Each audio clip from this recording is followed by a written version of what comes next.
undang narasumber kita siang hari ini. Apakah sudah hadir Ibu Erlina? Saya panggilnya Mbak Erlina nih biasanya. Mbak Erlina Juwita sudah ada bersama kita. Halo. Halo Mbak Erlina. Senang sekali dan lega rasanya mendengar suara Mbak Erlina siang hari ini. Akhirnya datang juga gitu ya Mbak, di efek ya Mbak ya? Ya. Oke, siap berbagi Mbak buat kita siang hari ini Mbak? Siap. Ya, sepertinya memang pandemi ini cukup apa ya Mbak, bikin fenomenal lah ya Mbak ya? Iya, betul. Kaitannya dengan ekonomi keluarga gitu ya. Betul. Dan sebenarnya topik hari ini bagaimana kita berbicara tentang membangun bisnis kita gitu ya Mbak, untuk dapat paling tidak mungkin survive atau jadi alternatif baru gitu Mbak bagi sumber income kita. Begitu Mbak Rina? Ya, sebentar untuk saya share screen dulu sebentar ya. Oke, silakan Mbak Rina. Ya. Selamat siang teman-teman semuanya.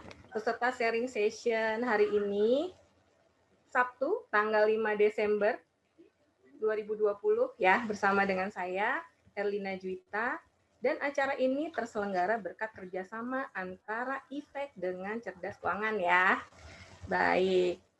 Untuk tema kali ini memang saya sering sharing masalah tema bisnis ini ya.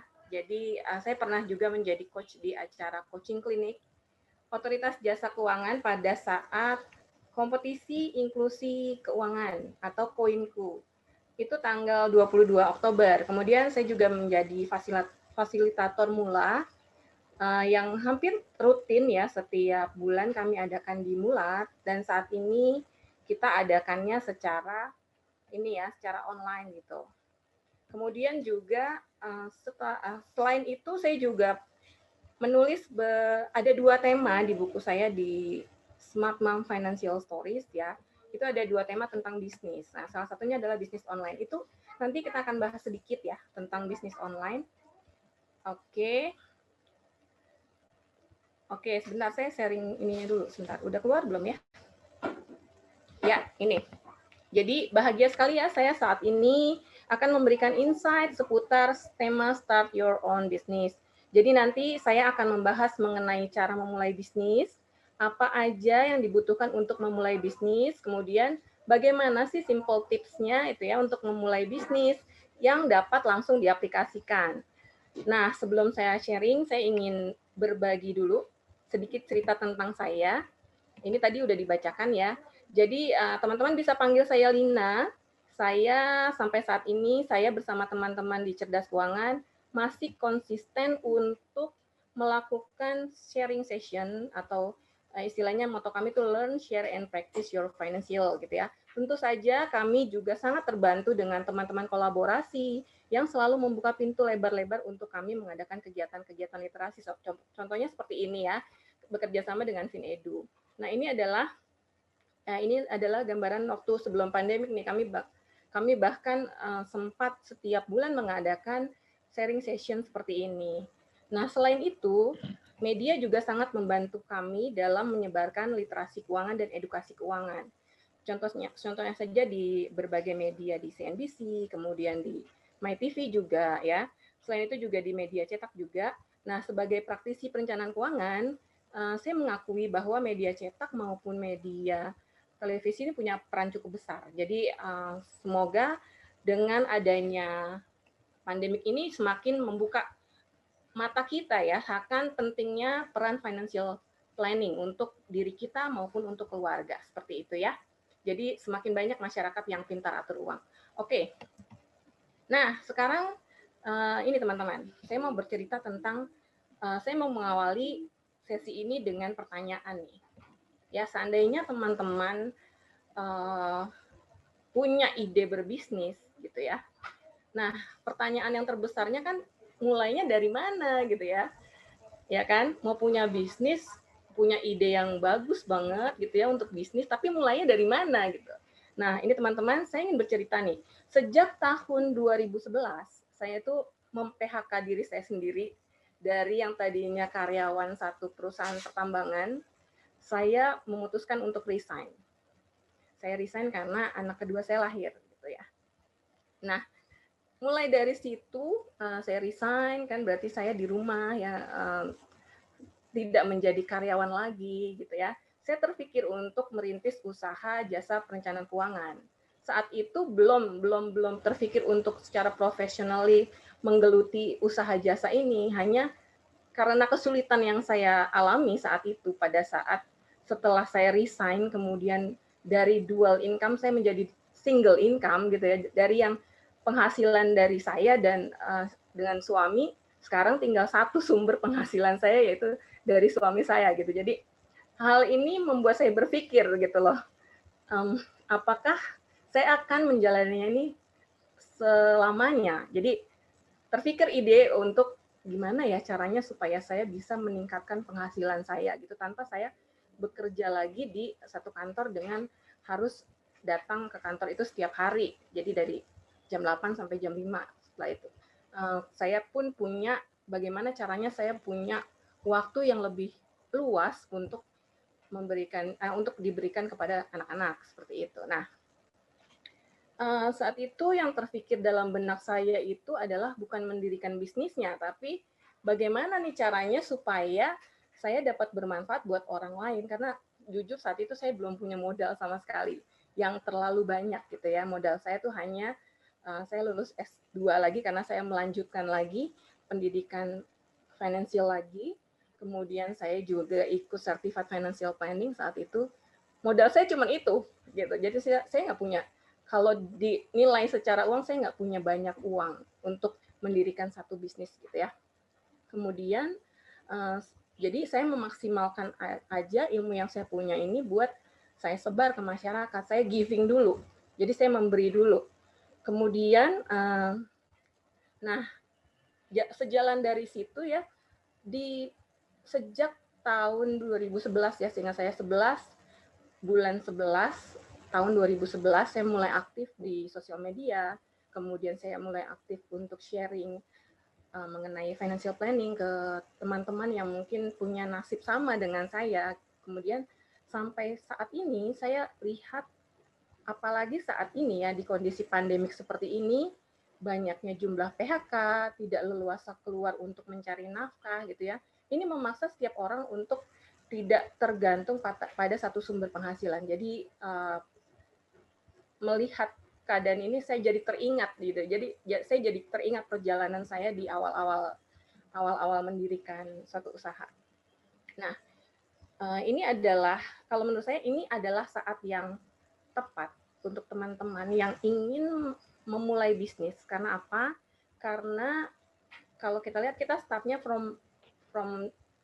bahkan from zero gitu ya, kalau bisa dibilang ya. Jadi ini akan membiasakan kita untuk nggak terlalu manja ya, karena kalau mendirikan bisnis itu biasanya kita harus ini dulu ya, harus berdarah-darah mungkin bahkan gitu ya, gitu. Jadi sebenarnya itu sih kesempatan yang bagus lah intinya. Jadi kembali lagi ke sini, mau belajar bisnis itu mulai dari mana? Nah, pertama teman-teman yang harus dicermati adalah kita harus punya mindset dulu dan dukungan tentu saja. Jadi dukungan dan mindset. Jadi karena kita sudah punya mindset dan dukungan yang positif, itu akan membuat kita lebih maju lagi.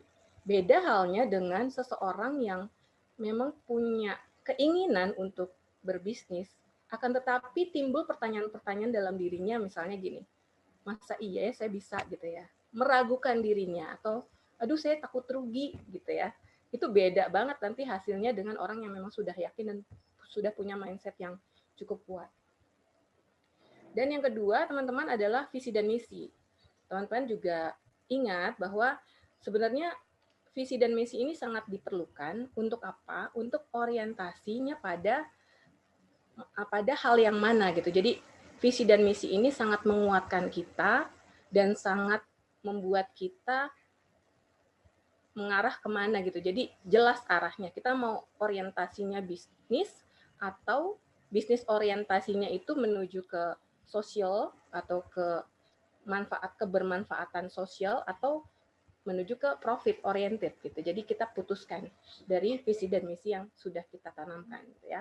Kemudian yang ketiga teman-teman adalah jenis usahanya. Nah ini penting banget nih karena dari beberapa pengalaman yang saya temui, kadang suka rancu. Ini sebenarnya bisnisnya itu jasa atau jual produk gitu. Jadi sebisa mungkin, sebagus mungkin, jenis usaha ini bisa diklasifikasikan dengan lebih jelas karena itu akan membuat kita menunjuk atau kita mentargetkan ya, kita membidik target-target kita itu dengan lebih tepat lagi ya untuk jenis usahanya.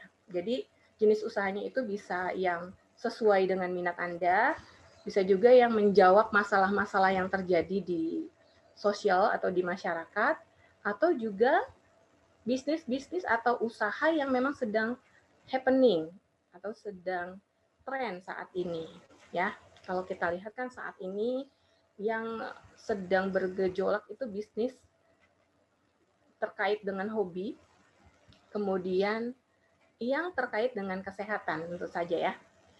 Oke. Sekarang yang keempat adalah strategi. Kita biasanya sih menggunakan survei. Kalau memang survei yang dilakukan belum bisa terlalu rumit, kita lakukan aja secara sederhana aja gitu ya. Jadi apa aja sih bentuk surveinya nih? Misalnya dengan cara kita melihat sekitar dulu deh. Bagaimana, kebutuhannya seperti apa, kemudian pola konsumsi mereka seperti apa, seperti itu. Biasanya sih kalau saya membuat strategi survei ini dengan cara melakukan polling, atau saya biasanya sih kalau sebelum pandemik ini saya lakukan one on one gitu. Jadi one on one itu butuh biaya lebih besar, tapi saat ini sangat terbantu dengan teknologi. Kita bisa lakukan polling, kita bisa lakukan komunikasi secara virtual ya. Jadi dengan teknologi ini akan lebih memudahkan untuk survei. Nah, yang kelima adalah hitung kebutuhan modal kita. Jadi tadi di awal saya udah cerita ya, bagaimana saya mengawali bisnis ini tanpa modal mungkin bahkan. Tapi sebenarnya bukan tanpa modal juga sih, tapi kalau dihitung secara materi itu nilainya ya nggak terlalu besar gitu. Saya hanya bermodalkan niat, bermodalkan bekal edukasi yang saya miliki, kemudian juga tujuan saya untuk membuat masyarakat ini bisa lebih melek lagi keuangan, pengelolaan keuangan. Jangan sampai seperti kita yang sudah mengalami hal-hal yang pahit-pahitnya gitu. Jadi itu modal sebenarnya di awal sebisa mungkin, seminimal mungkin bisa kita atur kalau untuk modal ya. Nah, nanti seiring dengan waktu, jika Anda ingin menambah modal atau jika Anda ingin meminjam modal, itu juga harus diperhatikan mengenai rasio kecukupan utang atau rasio utang, biasanya kita sebut rasio utang. Batasnya itu biasanya sih ya, standarnya untuk rasio kecukupan utang atau rasio utang itu biasanya sih 20% kalau saya ya. Kalau mungkin di luar sana mungkin ada yang membatasi rasio utang itu di angka 30%. Tapi kalau untuk saya biasanya 20%. Karena apa? Karena ada pengalaman saat pandemi kan, saat misalnya seseorang punya hutang, kemudian dilalah saat pandemi penghasilannya jadi tinggal setengah. Nah, seandainya saat seseorang itu punya penghasilan 10 juta, hutangnya 30% dari penghasilan, misalnya 3 juta. Pada saat orang itu mengalami penghasilan yang tinggal setengah, itu kan berarti penghasilannya tinggal 5 juta. 5 juta, betul. Ya kan? Tapi jadi dia harus melunasi utang-utangnya itu sebesar 3 juta. Berarti itu kan nggak 30% lagi dong dari yang 5 juta ya. Jadi lebih besar, bahkan lebih besar dari 50 juta. Jadi itulah alasan kenapa saya membatasi utang itu di 20%. Ya. Kemudian yang keenam adalah pencatatan keuangan. Nah, ini penting banget teman-teman. Penting banget. Nanti setelah slide-slide ini akan saya jelaskan lebih rinci lagi bagaimana pencatatan keuangannya. Dan sebenarnya sih waktu 1 jam ini nggak cukup ya. Jadi memang saya secara rutin memang ada kelasnya untuk kelas pencatatan keuangan bisnis ini. Di bulan Januari kalau nggak salah akan ada. Nanti pantengin aja Instagramnya Cerdas Keuangan, nanti akan ada informasinya. Seperti itu ya. Dan yang terakhir adalah perencanaan ekspansi. Nah, ini sangat penting buat teman-teman yang memang ingin naik kelas bisnisnya. Oke.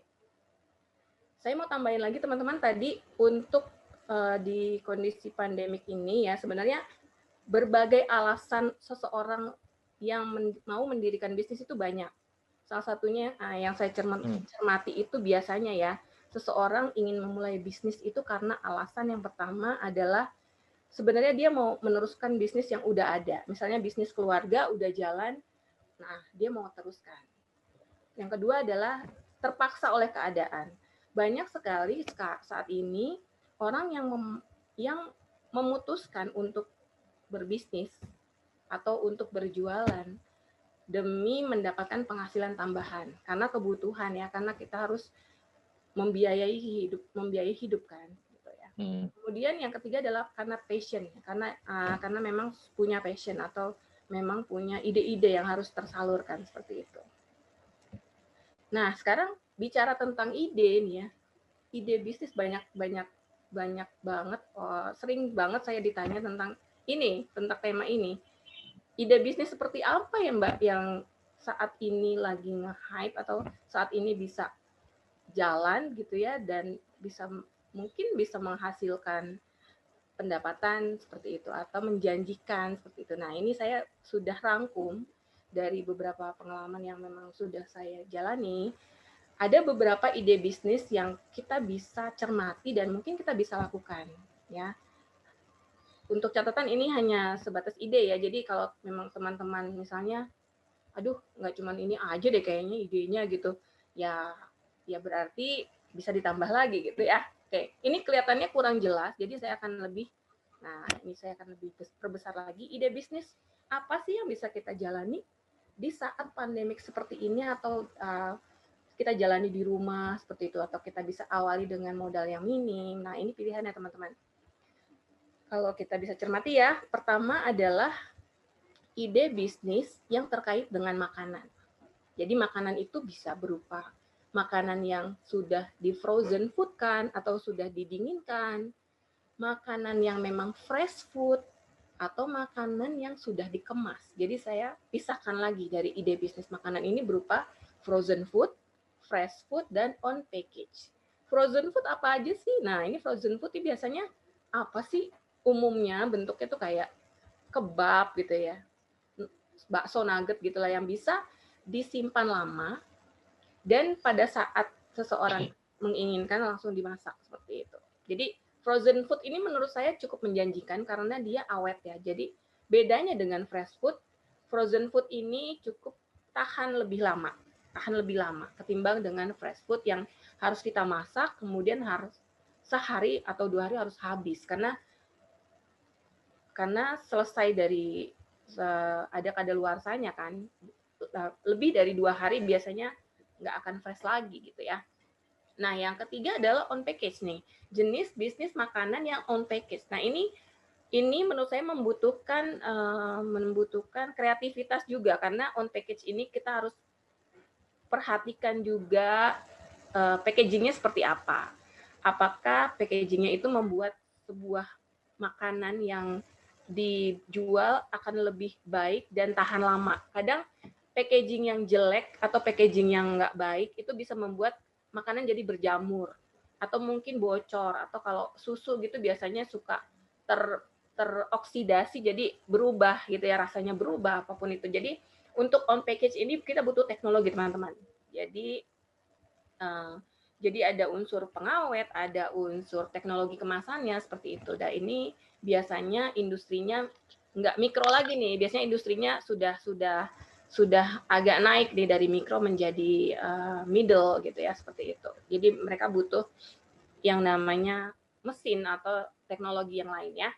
Oke, beralih dari bisnis makanan. Sekarang kita ke bisnis jasa dan keahlian. Nah, di sini saya cermati sih ada beberapa ide yang mungkin teman-teman juga mungkin ada juga sih ide yang lain gitu ya selain yang saya rangkum di sini. Jadi apa aja nih jasa dan keahlian teman-teman? Ada yang namanya jasa delivery. Saat ini kan saat kita nggak bisa kemana-mana, jasa delivery ini sangat berjasa ya buat kita ya untuk Sangat mengantarkan. membantu gitu ya, Mbak. Iya, untuk nganterin barang ya Mas Daniel ya. Ya, Kalau kita betul sekali. mau, iya kan kalau kita mau beli makanan kita nggak perlu ke resto, kita tinggal call aja tuh Gojek atau GrabFood ya. Jadi Ya. jasa delivery ini sangat berperan penting di saat ini. Kemudian apa lagi teman-teman? Cleaning service atau jahit atau laundry ini kan nggak bisa dilakukan secara virtual dan nggak bisa tergantikan ya. Kalau kita mau jasa cleaning service atau cleaning the house gitu, masa iya kita harus bikin itu virtual? Nggak mungkin kan? Nggak mungkin, ya kan? Ini harus benar-benar terjadi dan memang sudah harus ada penyedia jasanya. Juga jahit juga, laundry juga seperti itu. Nah, yang selain dari jahit, cleaning, dan laundry, ada lagi nih teman-teman, jasa dan keahlian yang di era pandemik ini bisa dilakukan secara online. Misalnya jasa konsultasi. Nah, mungkin yang dilakukan oleh FinEdu saat ini adalah memanfaatkan training online di jasa edukasi ya, berarti ya edukasi. Yang kami lakukan di OneShield adalah melakukan konsultasi online karena saat ini tidak memungkinkan untuk kita one on one seperti itu. Nah, ini diuntungkan saat pandemi dengan adanya teknologi. Jadi kita tidak bisa juga lepas dari teknologi seperti itu. Nah, kemudian ide-ide yang lain mungkin voice over atau influencer atau sosial media strategis seperti itu ya, atau content writer itu yang ada hubungannya dengan skill kita dan juga yang ada hubungannya dengan keahlian kita. Oke, beralih dari jasa dan keahlian kita kemudian ke ide bisnis yang terkait dengan teknologi. Ya, apa aja nih? Ya banyak, ada web design, ada online course, ada video editing, fotografi, dan banyak sih kalau mau dibeberin satu-satu juga pasti akan lebih dari yang slide ini ya. Kemudian yang terakhir yang saya berhasil rangkum adalah jasa di bidang fashion. Banyak banget ya kalau kita lihat di sosial media itu jasa fashion, apa tuh penjualan fashion atau bisnis di bidang fashion. Ya misalnya ada perlengkapan ibadah kalau kita mau umroh atau kalau kita mau melakukan perjalanan ibadah atau baju muslim atau aksesoris, parfum, baju anak itu banyak banget ya yang hubungannya dengan fashion. Oke. Nah, pertanyaan yang kedua setelah pertanyaan yang tadi pertama bagaimana memulai bisnis, sekarang pertanyaan yang kedua adalah apa aja sih masalah yang sering dihadapi oleh pebisnis di awal-awal saat mendirikan bisnis gitu ya. Kira-kira kalau teman-teman mau nggak sih sharing ke saya gitu, mungkin teman-teman yang sudah memulai berbisnis, kemudian punya kendala gitu, saya pengen juga sih dengar cerita teman-teman, ada nggak sih kendala yang dihadapi oleh teman-teman? Bisa chat ke kolom chat, jadi saya bisa tahu dan bisa berinteraksi dengan teman-teman. Silakan. Oke, silakan teman-teman. Silakan teman-teman, bisa diketik atau kalau mau ya kalau mau voice juga nggak apa-apa. Mungkin ada teman-teman yang sudah menjalankan atau sedang menjalankan bisnis nih. Ya. Boleh diceritakan. Lebih banyak ibu-ibunya atau cowoknya ya? Lebih banyak cewek atau cowoknya? Biasanya kalau cewek itu kan mompreneur ya istilahnya ya. Iya, biasanya begitu. Iya kan? Ya silakan. Kayaknya belum kelihatan. Atau ditunjuk aja kali ya. Oh, nggak saya. Oke. Apa saja masalahnya gitu ya? Iya, sebenarnya apa aja sih masalahnya gitu. Ini sebenarnya saya mau sharing sih, sebenarnya apa aja sih masalahnya dari beberapa kelas yang saya sering adakan, ada ternyata masalah yang dihadapi oleh teman-teman pebisnis pemula gitu ya. Nah, ini saya sharing nih. Oh, ada nih, kayaknya ada yang chat. Sebentar. Oke. Ya, ada chat masuk. Datengin traffic dari sisi promosi, oke. Pemasaran juga menurut Pak Sony Gunawan, iya. Masalah manajemen waktu, Mbak. Oke, ini ada Ulfa. Halo Ulfa, ini dari Medan nih Ulfa. Oh. Ya, memang, ya betul. Memang datengin traffic itu benar banget. Dari sisi promosi, itu kita mesti punya skill atau punya alat bahkan ya. Kalau di sosial media itu punya yang namanya, jadi ada dua cara, organik dan anorganik. Free dan berbayar gitu. Ini nanti sebenarnya sih harus ada sesi lagi nih untuk belajar tentang ini. Oke, manajemen SDM ya benar Pak, pemasaran. Oke, masalah manajemen waktu baik. Itu adalah masalah-masalah yang memang sering terjadi pada pebisnis pemula. Selain itu, saya juga ingin share ke teman-teman bahwa sebenarnya masalah yang saya cermati paling banyak terjadi adalah yang pertama, sulit memisahkan uang usaha dengan uang pribadi. Ini sering banget terjadi. Klasik banget, Mas Daniel. Tapi saya nggak tahu kenapa ini terjadi lagi gitu. It happen every time. Setiap saya adakan kelas, pasti ada aja yang punya masalah ini. 1 dari 1000, 1001 ya, Mbak? 1 dari 1000, 1001 gitu ya. Umumnya seperti itu, tapi saya nggak ngerti ya. Kenapa ya? Karena setiap kelas yang kita adakan di Cerdas Keuangan, itu wanti-wanti banget. Kita pisahin dulu yuk gitu ya. Keuangan usaha dengan uang pribadi jangan dicampur. Tapi ada aja yang berpikir gini, Mas. Ini baru awal kok, nanti juga sejalan dengan waktu saya pisahin ya. Tapi kenyataannya enggak gitu. Kenyataannya lupa. Sejalan dengan waktu akhirnya kecampur lagi gitu ya. Ini jadi teman-teman yang memang belum memulai berbisnis ya, atau belum mulai jualan, ya jualan sama bisnis beda ya. Jadi pertama yang harus Anda lakukan adalah memisahkan rekening minimal, memisahkan rekening personal dengan rekening usaha. Ya, oke. Jadi lakukan pemisahan tanpa kecuali, manfaatkan aplikasi juga, kemudian gunakan pencatatan yang sederhana aja dan yang mudah dimengerti. Oke. Selanjutnya masalah yang kedua yang sering terjadi pada pebisnis pemula. Tidak bisa menentukan harga jual barang. Kenapa gitu ya? Padahal kan barangnya udah jelas, barangnya tipe A gitu. Kemudian modalnya sekian. Kok tetap nggak bisa menentukan harga jual ya gitu. Jadi saran saya untuk masalah ini adalah menentukan harga barang itu sangat penting. Jadi survei dulu. Cara termudah untuk melakukan survei adalah cek toko sebelah.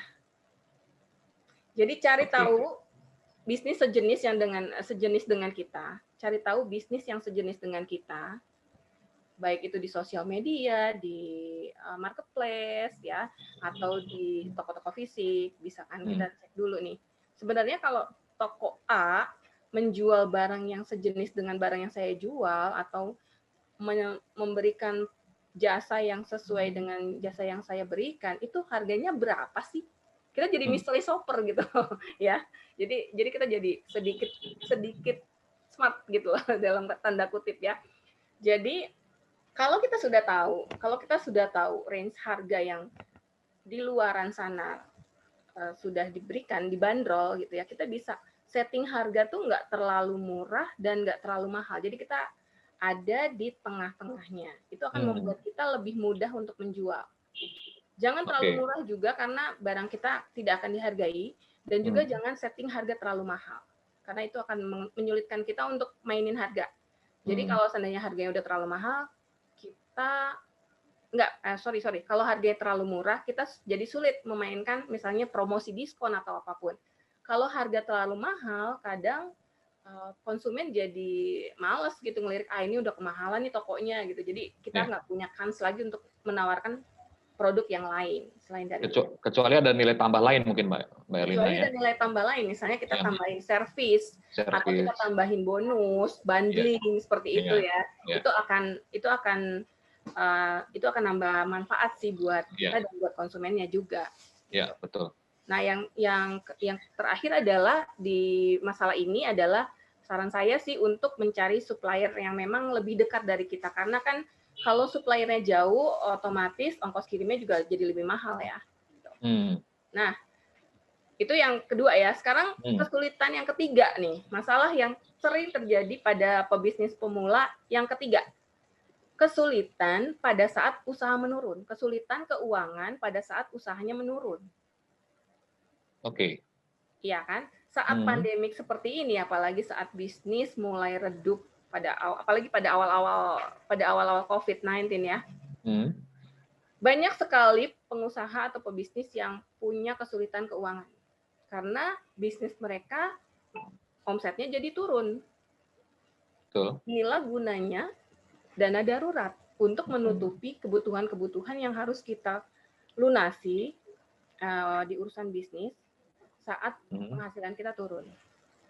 Sebenarnya kesulitan ini memang pasti akan terjadi ya pada saat usahanya menurun, pasti kesulitan keuangan gitu ya. Tapi seandainya teman-teman punya dana darurat, hal ini tidak akan terlalu menyulitkan karena Anda bisa lebih banyak bernafas.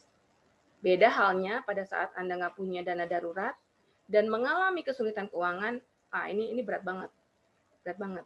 Anda bisa jadi Anda terpikir untuk berhutang, ya, bisa jadi. Jadi, dan ini dana darurat usahanya, Mbak Erlina ya, maksudnya ya? Iya, betul. Ini bukan dana ya. darurat personal. Kalau kita bicara tentang dana darurat personal, untuk single aja itu kan ukurannya 3 sampai 6 kali ya standarnya. Beda dengan dana darurat personal, dana darurat untuk usaha ini relatif lebih besar. Jadi bisa sampai 9 bahkan sampai 12 kali pengeluaran. Karena kita kan pikirkan juga mengenai gaji karyawan kalau seandainya usahanya harus berjalan. Kemudian biaya-biaya yang memang fixed cost ya, biaya-biaya memang tetap harus kita keluarkan kan, seperti kalau kita punya toko, ada toko online atau toko offline itu harus kita bayar juga sewanya. Betul. Beda dengan kalau kita punya toko online, kita nggak perlu bayar sewanya atau lebih minim ya. Jadi teman-teman, jika usahanya down dan belum ada dana darurat, usahakan jangan berhutang karena akan sangat menyulitkan cash flow Anda. Jadi pertama-tama benahi cash flow-nya dulu, buat sistem usahanya yang tanpa modal dulu, yang kita bisa jalani, yang bisa kita jual produknya, kemudian kita berpikir untuk menyusun dana darurat. Seperti itu ya. Oke. Lanjut ya. Banyak.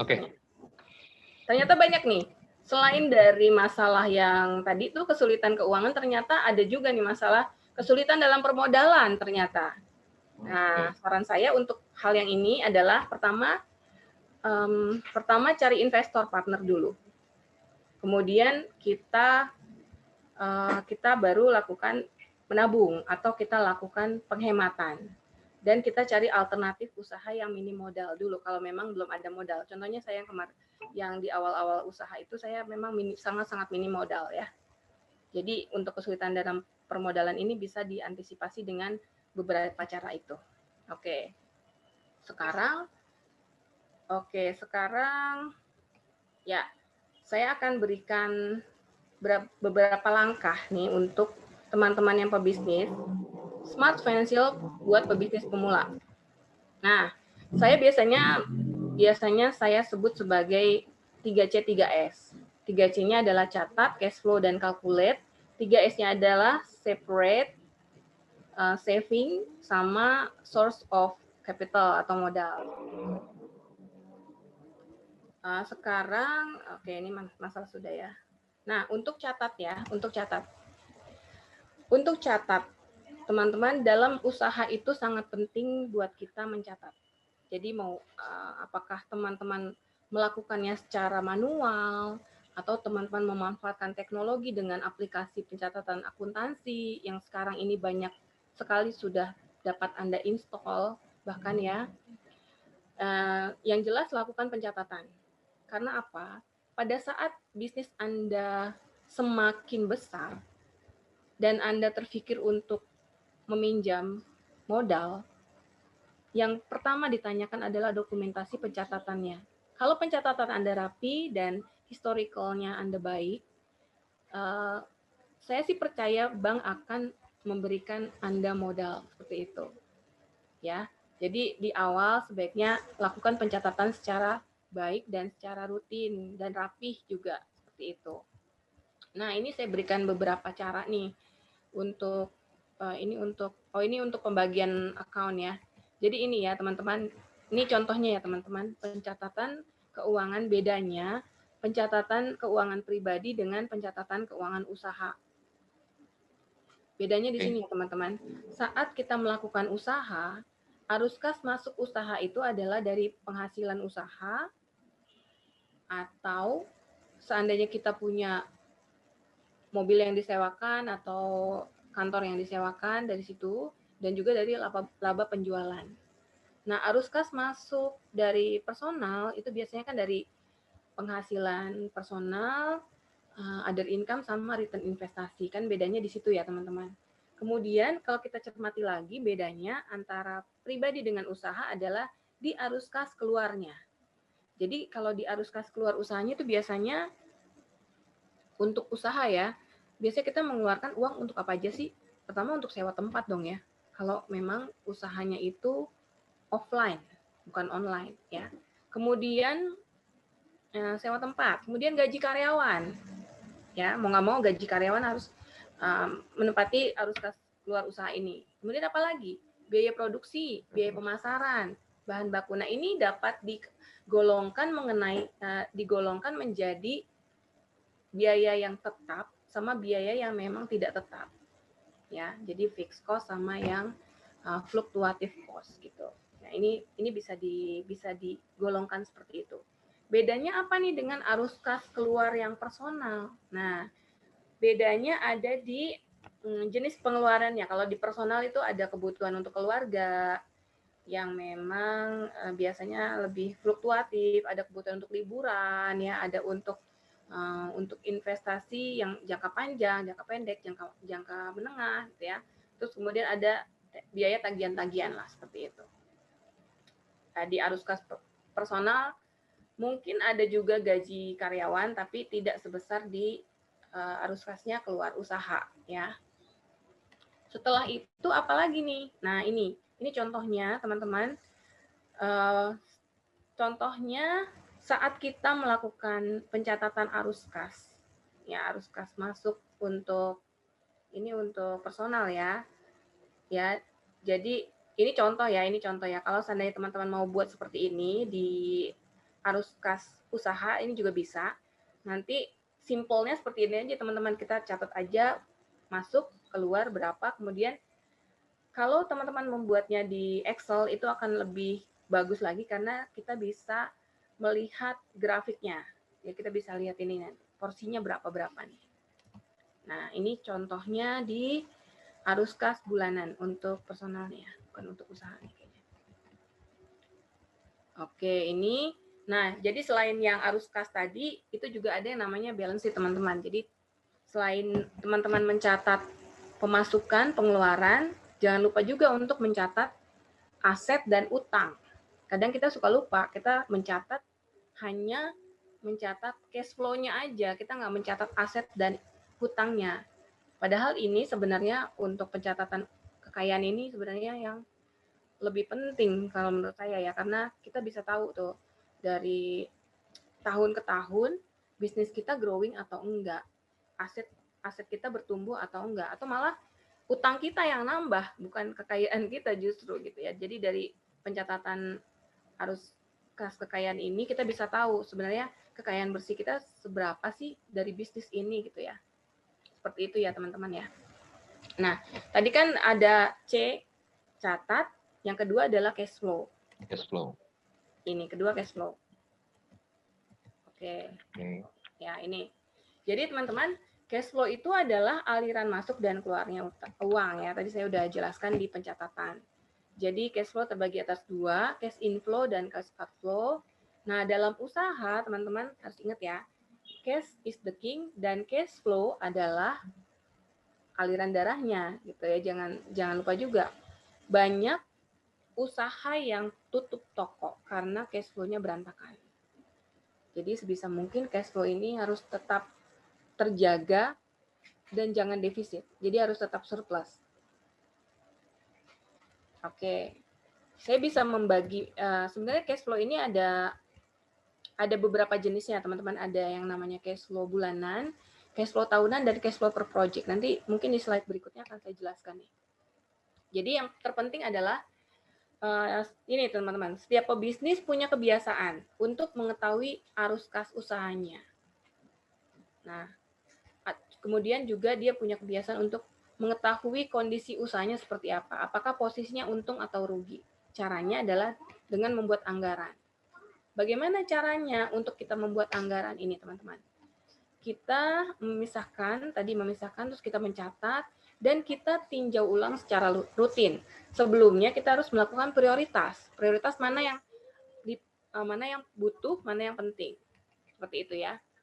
Dan cash flow-nya untuk cash flow-nya sendiri, ya, untuk cash flow-nya sendiri, tadi kan saya sebutkan cash flow yang bulanan, cash flow yang tahunan, dan cash flow per project ya. Jadi kalau untuk cash flow yang bulanan itu biasanya untuk usaha yang memang return-nya cepat atau transaksinya itu setiap hari gitu ya. Beda dengan cash flow yang dilakukan tahunan. Biasanya sih untuk usaha-usaha yang konsumennya membayar setiap 3 bulan atau yang membayar setiap tahun, misalnya usaha konsultasi, usaha edukasi, usaha training ini ya, kesehatan ya, itu biasanya apa sih? Fitness gitu ya, biasanya ya. Itu kan Fitness. ada yang annual fee kayak gitu-gitu ya.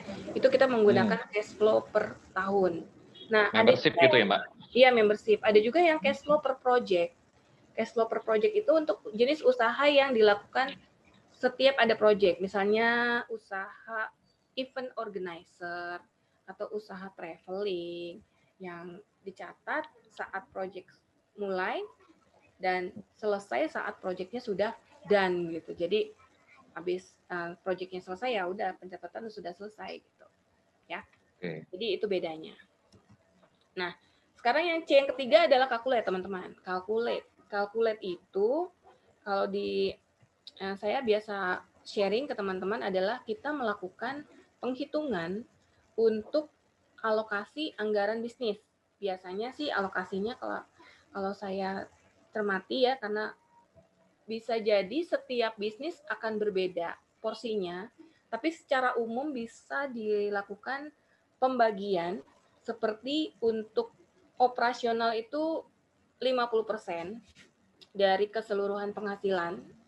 Kemudian untuk investasi kita batasi di angka 10%, dan untuk emergency fund atau untuk alokasi dana darurat itu ada di angka 20%, dan selebihnya adalah untuk kebutuhan yang lain-lain dan mungkin kalau ada cicilan atau ada kewajiban atau ada sesuatu yang harus kita lunasi itu sisanya ya, sisanya. Jadi pembagiannya seperti itu, teman-teman. Nah, untuk calculate ini sendiri ya ini sih. Ya, untuk calculate ini sendiri kurang lebih seperti ini.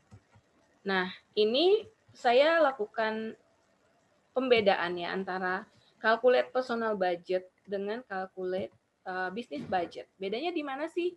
Biasanya bedanya ada di kalau di personal itu ada untuk donasi, ada untuk religi, kayak gitu-gitu ya. Kalau di bisnis, oh ini saya operasional saya patok di 60%, oke. Untuk bisnis itu biasanya hal-hal yang kayak gitu udah dilakukan di dompet personal gitu. Jadi mungkin ada beberapa bisnis yang melakukan CSR atau corporate. Kalau seandainya bisnis teman-teman itu adalah bisnis yang memang ada sosialnya atau ada porsi untuk donasinya, itu CSR bisa gitu, Mbak ya? teman-teman ya, udah ya, oke ya. Nah, teman-teman bisa lakukan alokasinya di operasional. Jadi itu tidak akan mengganggu pos-pos yang lain, baik pos lunasi, emergensi, atau investasi. Jadi masuk ke pos operasional. Oke. Oke, sedikit bertanya Mbak tentang operasional ini sebelum lanjut. Iya. Seperti perputaran modal, kalau misalkan kita ada modal, ada stok begitu, ini masuk di pos ini ya?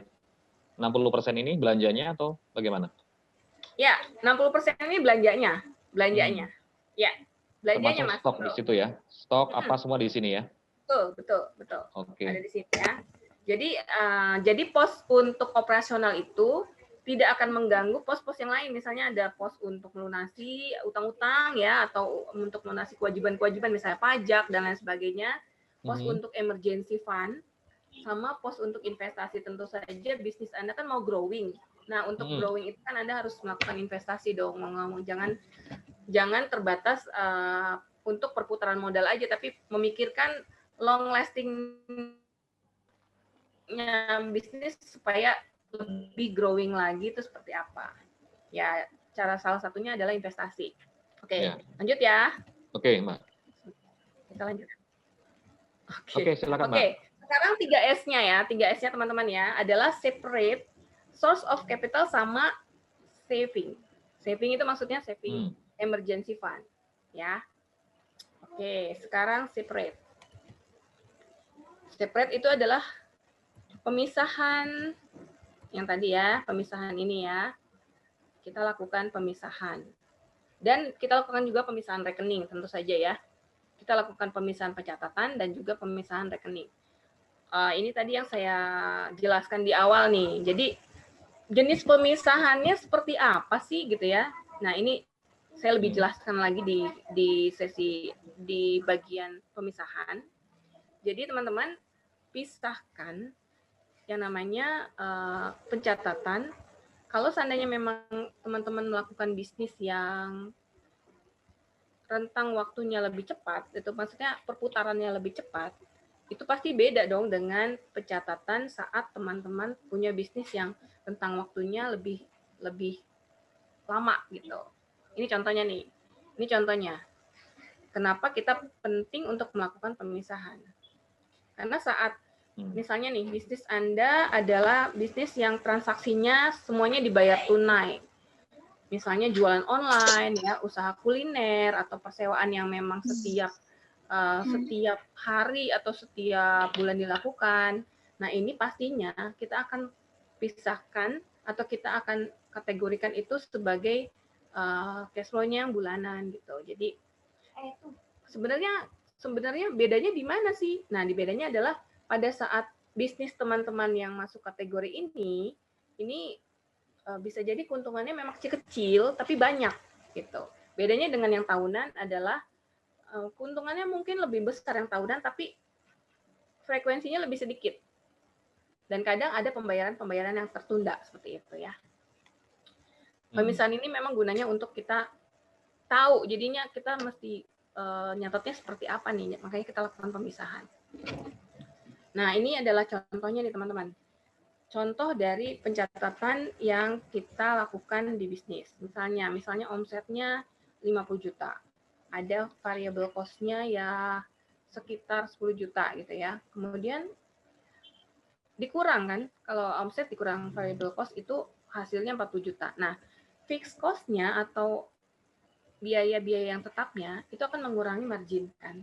Nah, maka kita akan tahu nih profit and loss-nya berapa. Nah, ini yang kita catat dan kita pisahkan pencatatannya dengan pencatatan personal. Ya, dari profit and loss ini kita bisa dapat memutuskan apa yang harus kita lakukan dengan uang ini. Apakah kita putarin lagi ke modal atau kita lakukan pembagian alokasi yang tadi tuh yang ke investasi berapa persen, ke operasional berapa persen, kemudian emergency dan lain sebagainya dan lunasi gitu ya. Itu kita bisa dapat memutuskan. Sebagai business owner tentunya kita bisa lebih tahu dengan usaha yang memang kita sedang jalani ya. Oke. Sekarang ini adalah source of capital. Tadi S yang pertama adalah separate. Ini S yang kedua adalah source of capital. Jadi 3 faktor penting alokasi modal usaha aja ada teman-teman, berapa persen pengeluaran operasionalnya, kemudian berapa persen target laba teman-teman, dan berapa juga jumlah dana atau kas cadangan yang teman-teman punya. Ya, itu faktor penting untuk kita menghitung alokasi modal usaha. Kemudian yang S yang ketiga adalah simpanan dana darurat. Ini sangat penting. Sangat penting. Tadi sudah saya sempat singgung juga, penting banget untuk orang yang mendirikan bisnis, karena pada saat bisnisnya lesu, dana darurat akan sangat membantu Anda membiayai kebutuhan-kebutuhan yang harus dibayar. Ya. Jadi, cash flow tadi, Mbak ya? Iya, tadi saya sebutkan 9-12, ternyata di sini 12 bahkan sampai 24 kali. Jadi lebih besar, kesimpulannya lebih besar adalah lebih baik. Oke. Ya. Oke, oh ini. Jadi ini adalah buku-bukunya dari Cerdas Keuangan. Sebenarnya saya di sini ya, sebenarnya saya mau menjelaskan tentang, tapi waktunya kelihatannya sudah tinggal 5 menit lagi. Sebenarnya saya mau menjelaskan tentang bisnis online ya. Mungkin nanti kalau ada kesempatan saya akan menjelaskan lebih dalam lagi mengenai bagaimana sih kita berbisnis online gitu ya. Tapi karena waktunya memang sudah tinggal sedikit lagi, saya akan lanjut ke sini aja. Jadi ada 2 tulisan di buku Smart Mom Financial Stories yang kami buat bersembilan bersama teman-teman di Cerdas Keuangan yang isinya adalah tentang bisnis. Jadi ada yang isinya tentang bisnis online ya, sama kiat untuk melakukan bisnis di awal gitu. Kalau teman-teman mau dan berminat, teman-teman bisa hubungi ke Cerdas Keuangan ya. Oke, infonya ada Dan tertera di ini layar, Mbak, ya, adalah nomor telepon tadi ya. Ya. Dan ini adalah event kami dengan Mula, ya, kolaborasi dengan OneShield juga. Itu kami adakan hari Sabtu, tanggal 12 Desember jam 1 sampai jam 3. Itu online ya, jadi temanya memang Millennials and Money. Mungkin teman-teman ada yang berminat juga untuk join. Oke. Kelihatannya waktu saya juga sudah semakin menipis nih, Mas. Jadi semoga yang saya berikan ini dapat menambah insight buat teman-teman. Saya tahu tadi ada kekurangan, mohon maaf ya, ada kekurangan teknis sedikit tadi, ada gangguan sedikit. Saya mohon maaf atas gangguannya tadi. Teman-teman, di luar tema ini, seandainya ada teman-teman yang mau bertanya mengenai financial planning, silakan menghubungi saya di nomor WhatsApp ini atau di sosial media di Earthrise atau di Cerdas Keuangan.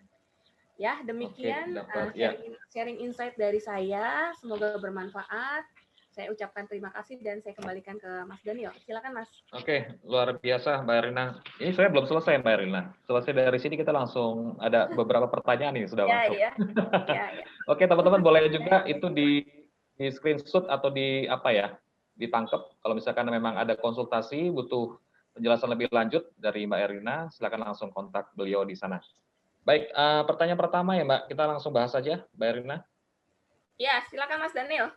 Oke, Bu Erina, ini ada pengalaman untuk klien yang butuh start modal awal minimum 500 juta. Minimum 500 juta. Oh, dia bertanya Mbak Erina, ada nggak sih pengalaman untuk klien yang butuh start modal awal minimum 500 juta katanya? Ya. Biasanya SWOT analisisnya bagaimana?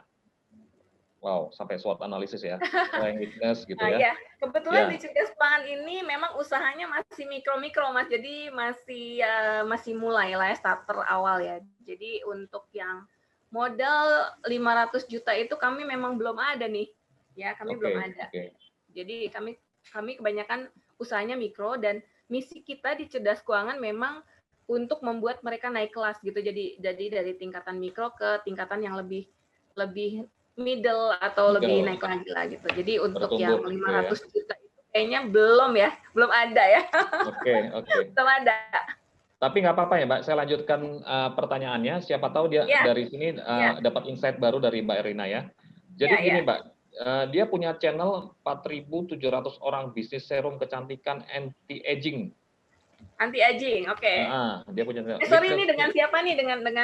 Dengan siapa nih? Ini tidak disebut ya. Mungkin FM dapat informasikan nih pertanyaannya dengan siapa, dari mana. Oke. Nggak disampaikan Mbak. Jadi saya summary-nya langsung.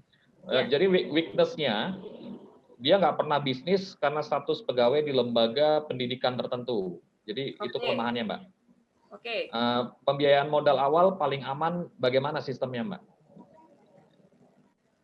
Itu yang dia itu ya untuk yang skincare itu ya? Ya, betul, anti-aging ini Mbak. Awal. Ya. Jadi modal awal minimal 500 juta. Beliau minta bagaimana menurut Mbak Erina dari sisi SWOT analisisnya. Jadi dia punya channel 4.700 orang untuk bisnis. Dia punya channel 4.700 orang bisnis serum kecantikan anti-aging. Ini kalau mungkin dapat dijelaskan lebih detail, pertanyaannya akan lebih baik nih. Dapat langsung dibuka mic-nya. Iya, karena gini loh, untuk konsultasi biasanya saya lakukan yang pertama adalah financial check up dulu keseluruhan. Gitu ya. Jadi kalau seandainya pertanyaannya baru ini kayaknya pertanyaannya saya minim informasi, jadi saya mesti menggali lagi ke saudara yang bertanya ini. Saya pengen tahu asetnya, saya pengen tahu nanti utangnya apakah sudah punya utang atau asetnya bagaimana. Terus saya juga sebenarnya masih harus banyak yang digali lagi nih. Jadi saya belum bisa menyimpulkan seperti apa. Tapi secara gambaran besarnya ya untuk bisnis kecantikan itu biasanya kita lakukan target marketnya dulu. Biasanya seperti itu, spesifik who-nya siapa gitu. Karena Wah, ini kayaknya ini lagi nih, hang lagi. Halo. Ya, Bu. Ya, sorry. It's okay ya, nggak masalah ya. Oke. Oke. Saya lanjut. Jadi spesifiknya siapa dulu? Karena di bisnis kecantikan ini, kalau saya cermati, banyak sekali pemainnya gitu. Kalau Anda memang sudah punya channel yang banyak ya, dari sini kan bisa digali nih kebutuhan mereka untuk bisnis, untuk produk ini seberapa besar, sehingga nanti distribusinya ke konsumen bisa lebih lancar lagi gitu. Jadi untuk bisnis kecantikan sih yang dapat saya kasih insight-nya seperti itu sih gitu. Jadi Anda lakukan pertama adalah target market, yang kedua adalah posisinya di mana, terus delivery-nya produk seperti apa.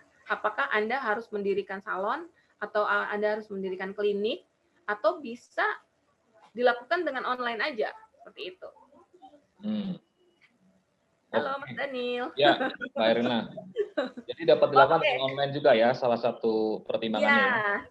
Ya, jadi seperti itu. Sebenarnya kalau sebenarnya Anda tidak membutuhkan 500 juta kalau seandainya Anda hanya sebagai seorang broker atau perantara aja. Jadi kalau Anda nggak memproduksi kosmetikanya atau produknya itu sendiri, Anda bisa jadi perantara kok. Anda tidak membutuhkan modal. Anda tinggal mencari target marketnya, konsumennya. Setelah itu dari supplier, Anda langsung kirim barang ke konsumennya langsung. Halnya kalau seandainya Anda adalah seorang ahli kosmetik dan Anda membuat produknya sendiri, tentu saja Anda membutuhkan modal. Dari situ Anda membutuhkan teknologi untuk membuat produksi ya. Kosmetikanya itu sendiri kan, seperti itu. Betul. Ya. Kalau dapat dropship, kenapa enggak gitu Mbak ya? Jadi iya, kalau bisa minim modal, kenapa harus modal 500 juta ya kan? Gitu, oke. Seperti itu Mbak, ya. ngomong-ngomong ini Mbak Erina, ngomong-ngomong bisnis online, Mbak Erina ada kelas khusus untuk bisnis online kan? Ada, nanti bulan Januari kami ada kelas bisnis online. Ini juga dilakukan secara virtual juga, dan kami bekerja sama dengan Mula. Itu akan ada di minggu pertama dan minggu kedua. Di situ akan lebih fokus saya menjelaskan mengenai bagaimana personal branding di Facebook, bagaimana target marketing untuk sosial media, bagaimana cara kita melakukan bisnis di marketplace, kayak gitu. Saya akan lebih detail lagi. Lengkap di sana dikupas ya Mbak ya? Seperti itu ya? Ya. Oke. Ya, jadi teman-teman dapat langsung ikuti infonya atau tanya langsung ke Cerdas Keuangan ya Mbak, akun Instagramnya Mbak Erina ya, salah satunya ya. Dapat informasi mengenai kelas online tadi. Oke, pertanyaan kedua Mbak Erina boleh ya? Boleh, silakan. Dari Aditya, tadi bicara tentang investasi bisnis Mbak, dapat diceritakan nggak Mbak contoh-contoh investasi bisnis itu yang dalam bentuk apa sih biasanya? Oh iya, biasanya untuk investasi bisnis, ini bedanya dengan investasi yang personal. Biasanya kalau untuk investasi bisnis, saya lebih sarankan untuk investasinya yang ringan resiko.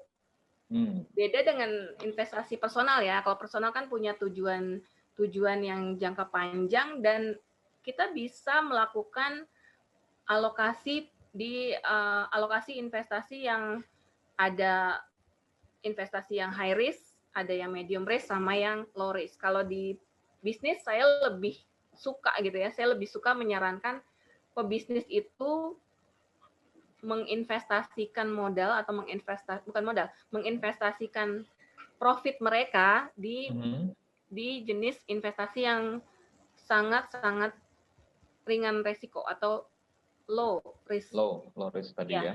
Iya. Oke. Karena untuk menghindari resiko-resiko yang terjadi di investasi ya. Ya. Oke, Mbak Erina. Contohnya apa ya? Contohnya deposito ya, yang sangat minim ya. Obligasi juga bisa sih. Atau reksadana pasar uang juga bisa. Oke, baik. Terima kasih. Cukup terpuaskan ya, Bro Adit ya. Mudah-mudahan ya. Semoga ya. Oke. Berlanjut pertanyaan ketiga dari Arvita. Berapa persen sih Mbak ideal profit yang perlu di set up di awal saat menentukan harga jual? Ya, biasanya kalau beda-beda nih, beda-beda. Biasanya untuk kuliner itu 30%. Tapi Kuliner kalau 30%. bisnis jasa, konsultasi, kita nggak bisa terlalu tinggi setting profit. Biasanya sih maksimal di 20%, Mas, gitu. Maksimal di 20% ya. Iya, iya. Itu sih. Tapi kalau untuk bisnis yang brokerage atau perantara ya, istilahnya itu kita endorse gitu ya. Bukan endorse apa ya? Yang kita menjual kembali tapi kita nggak usah produk. Kita nggak usah produk. Reseller gitu, Mbak. Nah, kalau untuk reseller itu bisa lebih tinggi lagi, Mas. Saya cermati sih bisa ke 50%-an untuk reseller. Oke. 50% keuntungan. Apa yang membuat dia dapat jadi begitu tinggi, Mbak? Karena dia tidak membutuhkan modal untuk mendirikan tempat ya. Dia tidak butuh sewa tempat. Kemudian dia tidak perlu memproduksi barang. Yang dia butuhkan hanya ada suppliernya, terus kemudian dia jual dan dia mendapatkan selisih kan, seperti gitu ya. Oke, jadi reseller dapat jadi bisa peluang bisa lebih tinggi peluang marginnya lebih tinggi kuliner. gitu ya, Pak ya? Ya, bisa lebih tinggi dari kuliner dan bisnis konsultasi. Tuh. Konsultasi, baik. Ya. Oke, dari berikutnya Mbak, dari Hendy Charles. Oke. Untuk UMKM, apa saja yang penting dicatat terkait keuangan? Best practice menjalankan bisnis menggunakan digital transformation, Mbak. Oke. Untuk UMKM ya. Yang tadi saya tadi udah jelaskan nih di slide nih. Jadi untuk yang dicatat itu ada 2, cash flow statement sama balance sheet-nya. Nah, terkait dengan keuangan yang menggunakan bisnis yang menggunakan digital transformation itu biasanya pengeluarannya atau cash outflow-nya itu biasanya adalah untuk maintenance website seperti itu. Jadi yang hubungannya dengan teknologi atau yang hubungannya dengan digital itu sendiri gitu. Jadi dua hal itu sih yang terpenting untuk dicatat, cash flow statement sama balance sheet atau neraca atau pencatatan kekayaan. Neraca. Ya. Oke, 2 itu ya. Oke, berikutnya kita masih ada waktu. Dari Ulfa Rangkuti, Ibu Ulfa di Medan mungkin ya. Oke, untuk survei bisnis dilakukan sebelum mulai bisnis atau setelah berjalannya bisnis, Mbak? Itu pertama. Lalu dana darurat sebaiknya. Ini teman saya nih. Oke. Lalu dana darurat. Ya, untuk survei ini saya tahu usahanya Ulfa ini fashion baju-baju anak nih biasanya dia. Sama dia ada usaha ini juga agrobisnis kayaknya. Jadi untuk survei Ulfa lakukan saat sebelum mulai bisnis dan saat berjalannya. Jadi Ulfa lakukan 2 kali. Biasanya pada saat Ulfa lakukan sebelum melakukan bisnis ya atau saat memulai bisnis itu Ulfa yang mesti Ulfa lihat adalah target market Ulfa dan cara pemasarannya. Nah, nanti seiring dengan waktu saat Ulfa lakukan survei yang kedua kalinya adalah saat bisnis sudah mulai berjalan. Itu biasanya nanti Ulfa akan lakukan gimana nih harganya yang saya terapkan apakah sudah cocok dengan customer needs-nya dan juga bagaimana nih cash flow-nya apakah sudah bisa aman dengan tahapan atau dengan cara-cara marketing yang saya lakukan gitu. Jadi dilakukan 2 kali ya Ulfa, di awal dan saat bisnis berjalan. Oke, semoga menjawab ya. Satu lagi Mbak Erlina dari Ibu Ulfa, kalau bicara tentang dana darurat bisnis tadi, itu sebaiknya menurut Mbak Erlina dalam bentuk tabungan atau diinvestasikan? Tabungan. Dalam bentuk tabungan. Ya. Uang cash ya, Mbak? Tabungan. Cash ya. Ya. Jadi yang sifatnya yang liquid ya. Sudah dicairkan. Oke. Ya, karena kalau kita masukkan ke investasi kadang harus butuh proses untuk pencairan dan lain sebagainya. Jadi diusahakan di tabungan ya, Ulfa.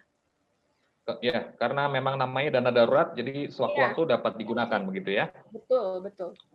Oke, semoga menjawab Ibu Ulfa. Pertanyaan berikutnya dari Ibu Sri Rezeki. Hai Kak, katanya kan. Iya. Bagaimana awalnya kakak memasarkan produk jasa dari kakak Erlina? Terima kasih. Iya. Awalnya saya giving dulu, Mbak siapa namanya, Mbak Aulia bukan ya tadi? Mbak Sri Sri Rezeki. Rezeki. Ya, Mbak Sri Rezeki. Jadi awalnya saya nggak jualan, Mbak Sri. Saya memberikan manfaat buat orang lain dulu. Kemudian seiring dengan waktu, orang-orang semakin melek dengan financial planning. Nah, dari situlah saya buat kelas berbayar seperti itu.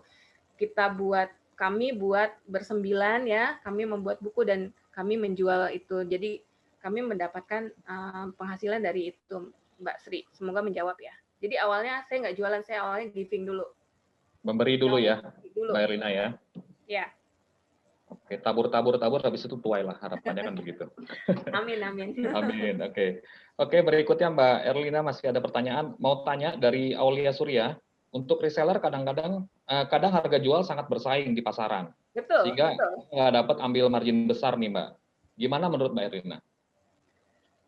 Iya, memang itulah. Jadi kan tadi saya sempat sebutkan ya, kita kalau mau jualan itu jangan setting harga terlalu murah, dan juga jangan setting harga terlalu tinggi, betul. Karena akan sangat punya dampak masing-masing tuh kalau terlalu murah akan kita nggak dihargain sama customer karena dipikirnya barang kita murahan. Tapi kalau terlalu tinggi juga customer nggak mau ngelirik karena aduh itu mah jualannya mahal banget gitu ya. Jadi memang benar untuk reseller kadang-kadang harga jualnya sangat bersaing. Tapi kita bisa kok terapkan hal-hal yang yang kita bisa kreasikan sendiri. Misalnya gini, misalnya kita reseller produk misalnya ya tas gitu deh ya, tas ya. Kita reseller tas. Tapi pasti kita punya pembeda kan, kita punya pembeda dengan reseller yang lain. Misalnya kita selain kita memberikan harga yang bersaing, kita juga kasih service misalnya gitu, atau kita juga mungkin punya channel dengan rekanan yang lain sehingga selain seorang konsumen dapat barang berupa tas, customer kita juga punya memperoleh manfaat yang lain gitu. Jadi nilai lebih adalah penting untuk reseller untuk kita bisa bersaing. Jadi kita nggak terpatok pada harga yang harus kita terapkan di situ. Gitu. Ya, jadi harga bukan satu-satunya gitu ya Mbak Erlina ya, tapi ada nilai tambah di sana. Ya, karena bisa jadi customer yang sudah puas sama kita itu repeat order kan. Baik. Jadi nggak beli putus kan. Itu yang sebenarnya yang kita harapkan. Customer yang repeat order seperti itu. Oke, betul sekali. Berikutnya Mbak Erlina dari Linda. Untuk memulai agrobisnis, apa yang harus dilakukan pertama kali menurut Mbak Erlina? Ini tombol agrobisnis kepencet, Mbak, tadi. Memulai agrobisnis, apa yang harus dilakukan? Oke, silakan, Mbak. Sama seperti bisnis yang lain, teman-teman, pertama mindset-nya dulu ya. Kemudian kuasai skill-skill yang menunjang usaha agrobisnis, karena saya tahu banget kalau agrobisnis itu kita harus punya tangan yang dingin untuk dapat membuat tanaman-tanaman itu happy dan dia bisa memproduksi hasil yang lebih bagus gitu. Kemudian kita juga selain knowledge kita juga butuh skill ya. Jadi untuk memulai agrobisnis adalah pertama knowledge dan skill dan juga tentu saja cuaca, tanah yang subur dan juga yang pertama kali adalah ini sih kita pengetahuan dulu sih, itu sih yang pertama kali yang harus kita kembangkan dulu. Itu kemudian kita cari lahannya atau kemudian kita cari bibit-bibit yang unggul kayak gitu sih. Ini untuk agrobisnis menarik karena saya belum pernah melakukan ini agrobisnis. Ya. Kurang lebih juga start-nya sama mungkin ya Mbak ya.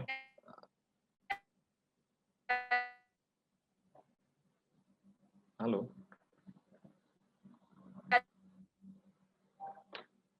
Ada tanam bawang itu di rumah. Ternyata ketemunya di sini. Apa kabar Mbak Herasturis Kawidor ini? Reseller yang penting laku aja sih kayaknya. Iya, oke. Oh, ternyata dia nggak bertanya, hanya kasih ini aja. Kasih tanggapan. Oke, Mbak. Mas Daniel kelihatannya udah baik. Masih ada nggak? Ya, satu lagi Mbak, terakhir dari Arvita. Oke, ini Ya, sudah waktunya juga. Mohon maaf teman-teman, mungkin kita tidak dapat bahas pertanyaan lebih lanjut. Satu lagi ya Mbak, boleh ya? boleh, Arvita, silakan. oke, kapan kita bisa menentukan siap untuk mengembangkan bisnis dari cash flow yang ada, Mbak? Kapan kita siap dari cash flow? Menentukan apa, Mbak? Mas tadi sorry. Menentukan bahwa kita tuh siap untuk melakukan pengembangan bisnis berdasarkan cash flow yang ada. Oh, iya. Kapan waktunya? Jadi gini, jadi memang untuk melakukan pengembangan atau step up ya istilahnya ya, itu sebenarnya tiap bisnis punya durasi masing-masing. Jadi nggak bisa dipatok setahun, 2 tahun, 3 tahun nggak.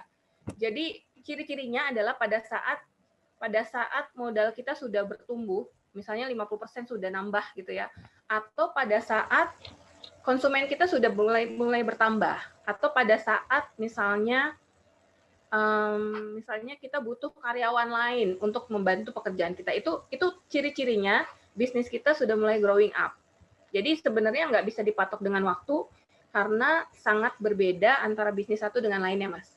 Jadi ciri-cirinya itu sih. Saat karyawan yang kita pekerjakan udah mulai kewalahan gitu karena ordernya semakin banyak, atau mungkin juga saat modalnya udah mulai lebih banyak lagi, karena di UMKM sendiri ada beberapa kriteria kan berdasarkan modal kan, dari mulai UMKM yang mikro, kemudian yang medium, kemudian yang ini saya nggak hafal sih jumlah modalnya berapa, tapi itu kriterianya untuk sebuah bisnis disebut sebagai mikro kah, atau disebut sebagai medium kah, atau sudah naik kelas. Itu ada rate untuk permodalannya gitu. Oke, Mbak Irna. Ini masih ada lagi Mbak Irna, masih boleh ya?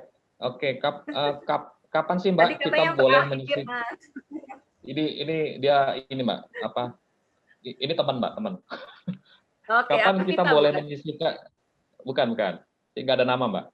Kapan kita boleh menyisihkan budget untuk dana darurat Mbak? Oh, saat di awal saja. Dana darurat bisnis. Dari awal. Jadi dari awal ya? Dari awal, settingan dari awal. Baiknya sudah dialokasikan ya dana darurat tersebut ya Mbak ya?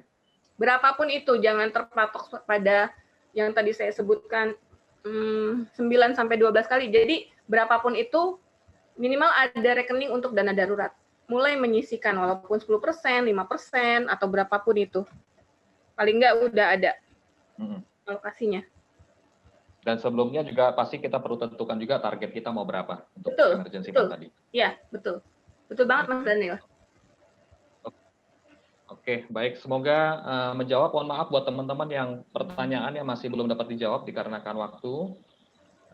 Dapat langsung nanti seandainya teman-teman ada pertanyaan, dilayangkan ke email ini juga boleh, atau langsung ke Mbak Erina di Cerdas Keuangan juga boleh, ya kan? Untuk di Vinedu sendiri, teman-teman di Efek, teman-teman dapat email kalau seandainya masih ada pertanyaan atau hal-hal sehubungan yang mau dikonsultasikan secara khusus melalui email di vinedu.id@gmail.com.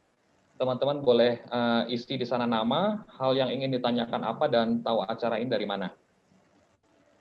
Oke. Jangan lupa juga teman-teman kita minta feedback dari teman-teman terhadap acara kita, webinar kita siang hari ini di link yang ada tertera di layar bit.ly/FB5 Desember 20. Karena feedback dari teman-teman sangat kita tunggu, sangat bermanfaat buat kita dalam pengembangan acara kita ke depan. Baik, untuk acara selanjutnya, ya next event kita ada topik sangat menarik dari seorang ketua FPAI, Financial Planner Association Indonesia, Bapak Judi Febriano, CFP. Topiknya adalah Financial Planning for Youngster. Ini bagaimana sih merencanakan buat di usia muda ya. Jadi bagi teman-teman yang mungkin masih muda atau berjiwa muda atau punya anak-anak muda, anak-anak yang sudah remaja begitu, boleh diajak ikut serta di acara kita Sabtu depan tanggal 12 Desember jam 1 seperti biasa di webinar Efek Financial Planning for Youngster. Oke, Mbak, sebelum saya tutup mungkin dari Mbak Erina ada ini kesimpulan atau kata-kata yang pesan yang buat kita semua di siang hari ini, Mbak. Saya sih berharap teman-teman yang sudah berbisnis dan mungkin yang baru mau mulai bisnis, yang pertama adalah yakin dulu teman-teman.